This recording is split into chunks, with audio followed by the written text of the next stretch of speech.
Welcome to the channel, I'm Hayes. I talk movies all day, sometimes I talk about games, so subscribe right now if you want to be entertained. And today, I want to talk about the Snyder Cut of Justice League potentially being a 4-hour movie. Now, according to the IGN article, it's not officially confirmed that it would be a 4-hour film, but based on some comments made, that's how it's looking right now. Now, I've already seen some people concerned that that might not be the best choice, that it might be better to go with a 4-part miniseries. Well, not necessarily. There's pros and cons to both. With a miniseries, it gives people an easy way to digest the whole thing, whether one episode a day, week, whichever you please, or indeed just binge the whole thing at once. However, a 4-hour movie could possibly mean that the action, story, and everything going on is so engaging that you really don't want to have any breaks at all. Having breaks can mean that you lose momentum or break the tension or in some way just ruin the experience that it might be trying to create. For example, A Hateful Eight, I thought that was a great movie, and when I watched it in the cinema, the breaks seemed appropriate. It's a long movie, and those breaks are somewhat typical of long movies in the cinema, and it gives people a chance to go take a leak. But when I watched it at home, the breaks seemed unnecessary.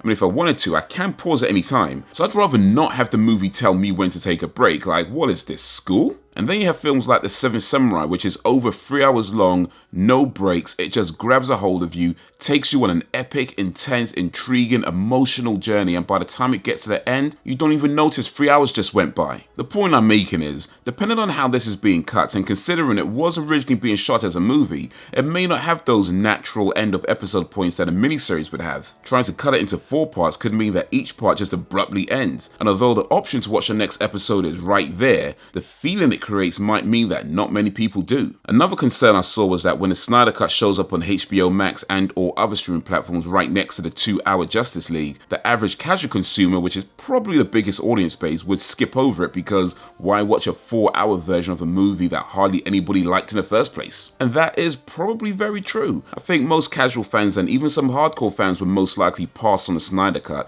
and I think Warner Brothers probably knows that as well. My guess is, they're not doing this to make money. Warner Brothers originally didn't want to release the Snyder Cut because it would cost some $20 to $30 million to complete. It ended up costing $70 million.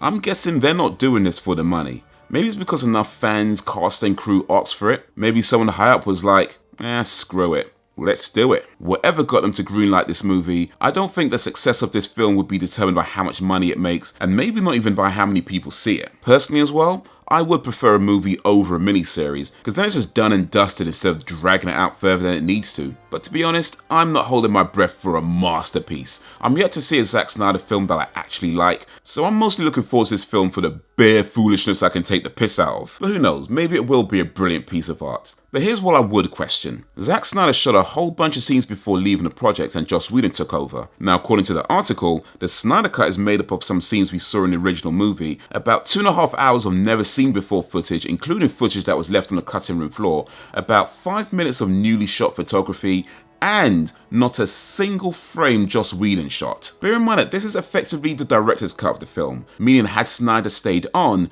this is not the version of the film that would have been released in the cinema. So, it seems to me that Snyder did actually complete the film before leaving, and if that's the case, what do they need Joss Whedon for? They could have cut a 2-hour flick out of everything that was already shot. Bringing on another director to do things his way creates a too many cooks situation. Because now you've got 2 different ideas working on one movie with little to no communication as to the overall theme and identity, and in the end, it wasn't even necessary because they already had enough footage for a theatrical release. The whole release the Snyder Cut campaign and everything that Ray Fisher allegedly went through, allegedly, but for the record, I do believe Ray Fisher, was pointless. They already had enough footage for the film. Why bring in someone to complete a film that is already complete? That's like trying to fix something that isn't broken. But hey, there's probably things going on that we know nothing about, so maybe. Anyway, that's what I think of the Snyder Cut being 4 hours. What do you think of the Snyder Cut being 4 hours? Let me know down below, and while you're there, be sure to like, subscribe, and drop a suggestion if you don't mind.